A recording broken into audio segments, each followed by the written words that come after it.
व्यवसायातली एक नकळत घडलेली गोष्ट जी नवीन व्यावसायिकांच्या सुरुवातीच्या काळात होते ती म्हणजे काय ते आज तुम्हाला सांगू वाटलं.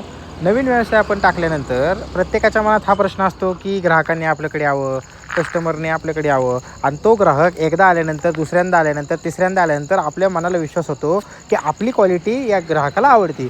आता नवीन व्यवसायात कधीतरी असं होतं की आपला ग्राहक आपल्याकडे येतो आणि परत आपल्याच समोर तो आपल्या समोरच्याकडे जातो किंवा आपल्या शेजारच्याकडे जातो, पलीकडे जातो. मग आपल्या मनात प्रश्न येतो की आपल्याकडे पण हा ग्राहक आलता आणि आता समोर गेलाय म्हणजे आपली क्वालिटी चांगली नाही आहे का? असा विचार कधीच करू नका. कस्टमरला पण हक्क आहे सगळीकडं क्वालिटी चेक करायचा आणि ज्यावेळेस सगळीकडे झाल्यानंतर परत तो तुमच्याकडे येतो ना, त्यावेळेस तुम्ही जिंकता. पण त्यावेळेस त्या कस्टमरशी तुमचा वागण्याचा जो व्यवहार आहे ना, हा अजिबात चुकीचा ठेवू नका. कारण की त्याला हक्क आहे सगळीकडे जाऊन क्वालिटी चेक करायचा आणि तुम्ही चांगली गोष्ट देताय, हायजीन ठेवताय हे तुम्हाला माहिती. त्याच्यामुळे तुमची हीच खरी गोष्ट तुम्हाला तुमच्या व्यवसायात टिकून ठेवते. त्या कारणामुळं कधी हा विचार करू नका की आपला कस्टमर समोरच्याकडं का गेला आहे किंवा आपल्याकडं का येत नाही आहे.